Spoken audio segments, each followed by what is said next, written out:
Chapter 6. Swedish Creams and Welfare Cheese.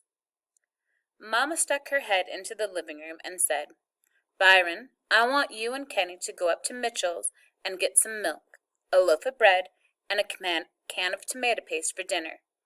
She waved a little piece of paper at us that had the grocery list written on it. "How come Kenny can't do it by himself?" "Byron, I want a half a gallon of milk, a loaf of bread, and a small can of tomato paste."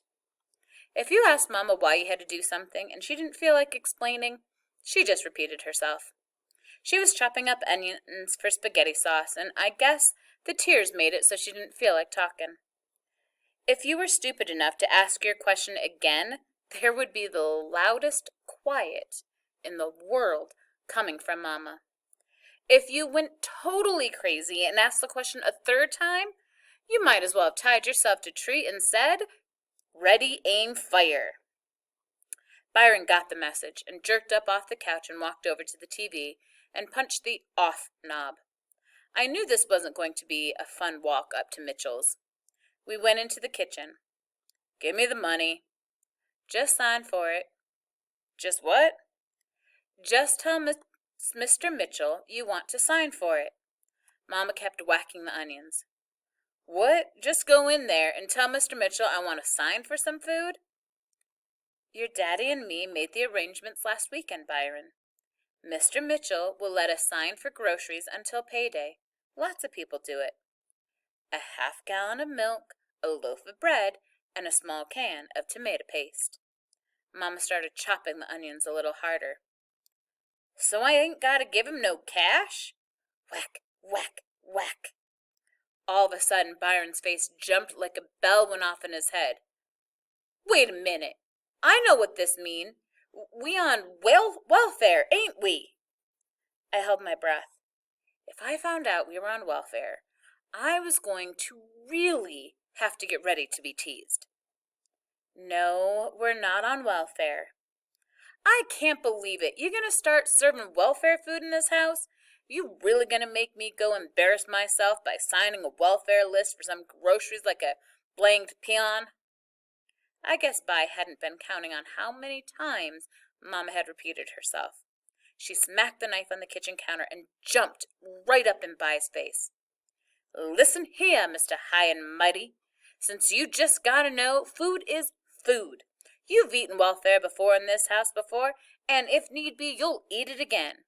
Don't come playing that nonsense with me. I already told you, this is not welfare food. You've got about 5 seconds to have that door hit you in the back. Kenny, move." Vi pouted and walked real fast up to Mitchell's, so I had to kind of run along to keep up with him. He didn't say anything while we got the stuff Mama wanted. He just snatched the things off the shelves. Then he dropped the bomb on me. "You go get in line and hold our spot. I'm going to look at some comics for a minute. When you get up to the register, I'll come and tell him how we're going to pay." Aw, man, I knew what that meant. Vi had figured out a way to not get embarrassed. He was going to hide until after I signed for the groceries. I was going to have to be the one who got embarrassed. I couldn't argue or anything. So now it was me who was pouting. Byron disappeared around the comic book rack. "Hey, hi, Kenny." "Hi, Mr. Mitchell." "This all you want?" "Uh-huh." He took the groceries and rang them up on the cash register. "That's $1.23. I saw Vi's head come peeking around the comics. This has got to go on the welfare list," I said, kind of quiet. Mr. Mitchell twisted his face up. "On the what?" I said real low so only Mr. Mitchell could hear me. "We just found out we got put on welfare, and we've got to sign this food up on the welfare list." Byron's head disappeared again. Mr. Mitchell laughed. "Kenny, this isn't a welfare list. It just means your daddy's going to pay all at once instead of a few times every week." "Really?" Mr. Mitchell reached under the counter and opened up a little brown box. He pulled out a bunch of yellow cards, and I could see Watson was written on the top of one of them. He wrote $1.23 on the first line and said, Sign here," then pointed to a spot next to the $1.23. I wrote Kenneth Watson and gave him back the pen. "That's it?" "That's it." He put the groceries in a brown paper bag and handed them to me. "See you, Mr. Mitchell." The second I walked out of the store, Byron was next to me, and he was in a lot better mood. "Man, I can't believe it. We just had a chance to get a bag full of free food, and all we took was some stupid milk, a loaf of bread, and a can of tomato sauce." Byron's good mood started getting to me, too.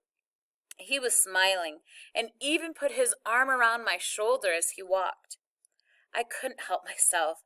It felt so grown up to have By walking with me like that. I started laughing right along with him.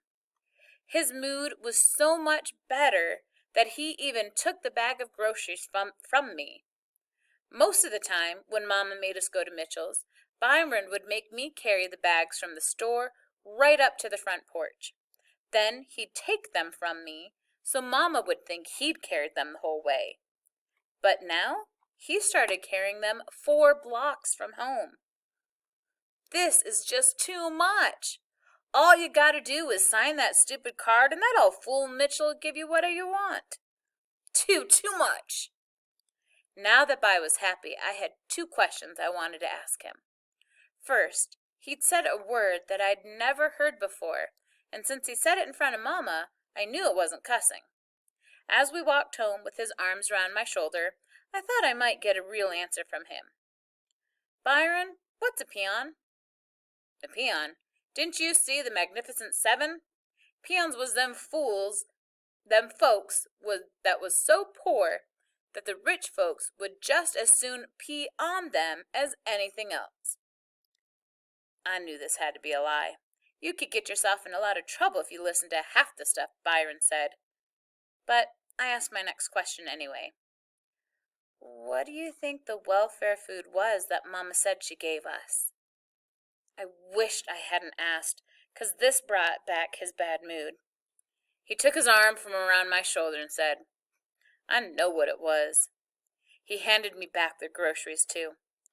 "Don't you remember how some of the time Dad sneaks up in the morning and goes to the kitchen, and when he come out there's a big jug of milk? Ain't you ever wondered where that milk come from? You ever seen any udders on Dad? That milk come out of one of them big brown boxes they keep up on them high shelves. Pure D welfare food. And don't you remember that cheese?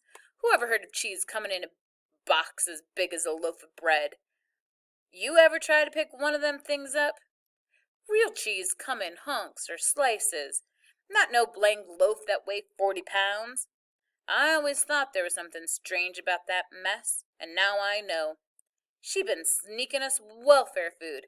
Pure D welfare food." The cheese tasted okay to me, and except for big powdery lump every once in a while, Dad's milk was all right too. But to try to get Byron back in his good mood, I acted real disgusted and said, "Aw, man." A week later, I was walking in the alley behind Mitchell's when a big cookie with pink frosting just about hit me in the head. It went by like a little flying saucer, then crashed in the dirt.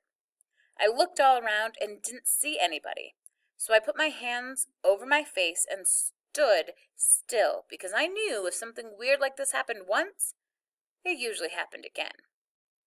Sure enough, another cookie hit me right in the back, and a big laugh came out of the green apple tree. Byron. He dropped out of the tree like a superhero. He had a great big bag of cookies in one hand and a green apple with a giant bite out of it in the other. "Want some?" He tipped the bag of Swedish cream cookies at me. I knew this was a trick. The bag must have been empty, but I looked inside anyway. There was still half a bag of cookies. "Thanks!" I grabbed 2 of the cookies and looked at them real good, in case By had put bugs on or something on them. They were clean, but I still kept waiting for the trick. Why would Byron waste 4 good cookies on me? Man, Swedish creams have got to be the best cookies in the world. I gulped them down and wiped my hands in my pants. I couldn't believe it. Bai tipped the bag at me again. He jumped up and snatched a green apple off the tree, checked it for wormholes, then handed it to me. You best eat some of this. Them Swedish creams is good at first, but they get kind of thick in your throat after a while. Byron was being so nice. Too nice. So I knew something bad was about to happen. Then I noticed a crumpled up Swedish creams bag on the ground next to the tree, and I could figure out why he was being so generous. He'd already eaten a bag and a half. A bell went off on my head. I knew now why he'd been so excited and happy when he found out about getting free food at Mitchell's. Bai was signing for stuff that Mama and Dad didn't even know about. It was like he read my mind, 'cause I was just about to say, "Ooh, Bai," when he stopped being friendly and crossed his eyes at me and said, "Don't even think about it, Poindexter. You ate 2 of them yourself, so quit wasting my cookies and just shut up and enjoy what's left." He tipped the bag at me again. He had me. I couldn't tell on him, or else I'd be in just as much trouble as he would. I took another one. Bai went over to the green apple tree and slid his back against it until he was sitting down. I did the same thing right next to him, and we sat together munching. I wasn't used to being this friendly with Byron, so I guess I was kind of nervous and didn't really know what we should talk about. Bai just sat there, chomping down apples. So I tried to think what him and Butthead would talk about when they sat around like this. Finally I said, "So, Bai, how about you and me do a little cussing?" He twisted his face up. "I thought I told your drive little ass to shut the hell up and enjoy the damn cookies. Now do it." I got a huge smile. This was a perfect day. But like always, Bai ruined it. "Look!" He pointed up at a telephone wire where a big bird sat. The bird was about the size of a pigeon and was grayish-brown with a long, pointy tail hanging underneath it. Bai jumped up and said, "That's a mourning dove. They're the coolest birds in the world. Don't nothing shake them up." Bai threw a Swedish cream at it. The cookie zipped right by the bird's head, and all the bird did was raise its wings once and look behind it. He threw 3 more cookies at the bird, and it still didn't move. When Byron's 4th Swedish cream left his hand, I knew that if the bird didn't move, he was going to get whacked. The cookie popped the bird smack jab in the chest. The bird's wings both stuck out to the side, and for a hot second, with its tail hanging down and its wings sticking out like that, it looked like a perfect small letter T stuck up on a telephone wire. Then, in slow motion, the bird leaned back and crashed to the dirt of the alley behind Mitchell's. I'd been throwing rocks and things at birds since I was born, and I had never even come close to hitting one. I'd seen 1,000,000 people throw 1,000,000 things at birds, and no one had ever really hit one. Not even a pigeon. But now Bai had knocked a bird right out of the sky with the Swedish cream cookie.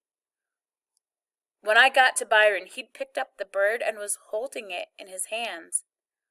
The bird's head drooped backward and was rolling from side to side, dead as a donut. "You got him! You got a bird!"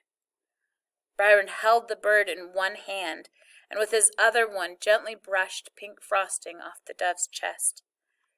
"You got him! I've never seen a bird get—" I looked right at Bai, and his face was all twisted up, and his eyes were kind of shut. He dropped the bird, walked over to the green apple tree, and started throwing up.